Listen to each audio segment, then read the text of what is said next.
Hello and welcome to movie number 10, number 17 from 1932. And we've got trains, shadows, secret agents, a crime syndicate, murder, a climactic chase, a crash, a rescue. We've got Hitchcock's number 17.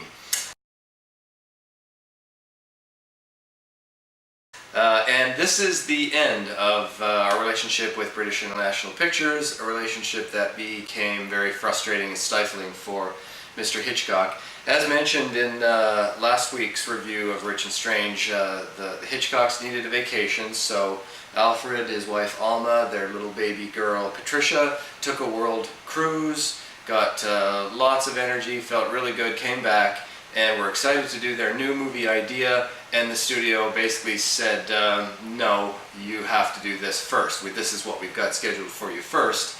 A play, they bought him a play, a hit play from 1925 called Number 17, and Hitchcock thought this play was dull and a bundle of cliches, and he just didn't want to do it. He was infuriated and really this was not a good thing. So he fiendishly decided to, with the help of a writer named Rodney Auckland, he decided to make a spoof of the play, essentially to make a parody of a crime thriller and not tell his bosses. So now the play was written by Jefferson Farjeon, and like I said, the movie, what we're about to see, was written by Alfred, Alma, and this fellow Rodney Auckland. This is the very last time that Alfred Hitchcock will receive any credit for writing. It's the very last time that he'll sort of set out to do this. He definitely contributed many ideas to later films, but got out of the screenwriting, out of the screenplay business, and this is probably a good thing. We shall see.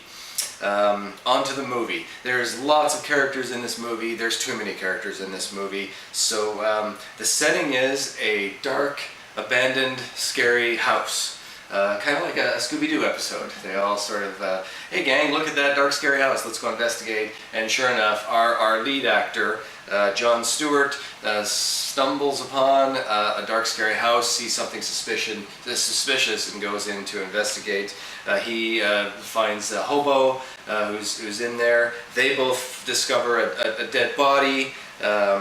They find a girl who's also snooping around. The girl has a telegram that says there's something about a stolen diamond necklace, and all sorts of other bad guys show up to the house because they're all there to collect the stolen necklace and to immediately get out of England on a train on secretly they'll get on this train that takes them to the safety of Europe. Wow, there's your movie. So the house is right next to a rail yard, and the trains, actually, you'll see they go onto a ship, and it's the ship that is supposed to take them to Germany with the stolen merchandise. There are many twists and turns in this movie, and almost nobody is who they appear to be, except the hobo. He pretty much stays a hobo, and the way he calls everybody Governor. Hello, Governor. So now, don't spend a lot of time and effort trying to figure out the plot to this movie, because Alfred Hitchcock didn't. It definitely, like I said, he wanted to make a parody. So our advice is just take each scene like it's its own thing, like it's its own individual thing, and enjoy it. If something looks silly or it doesn't make any sense, it was designed that way. A great example of that, if something just really silly, a girl is about to get shot, and she gets shot, and a guy reaches out and blocks the bullet with his hand, and then he winces a little bit, they put a bandage on it, and then for the rest of the movie it's like his hand is fine. So very, very silly. Yeah, now a quick word about a couple of people in this movie. The hobo is played by someone named Leo M. Lyon, and he's actually the producer of this movie, so that's interesting. Another actor you'll recognize is Donald Calthrop. He played the blackmailer in the movie Blackmail. He's just one of the bad guys that shows up at the house looking for the diamonds. But again, don't try to keep track of the characters. There's too many of them, and you just don't need to. There's lots of unclear, murky dialogue, and it just doesn't matter. There is really good use of music in this film, something we started to see in Rich and Strange. This was just something new in 1931 and 1932.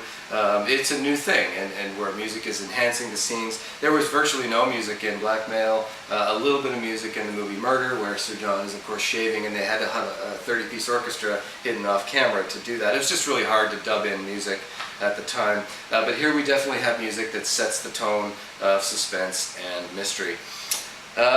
There is a possible cameo in this movie with a busload of people. We couldn't see it. Maybe it is there, maybe it's not there. Officially, it isn't.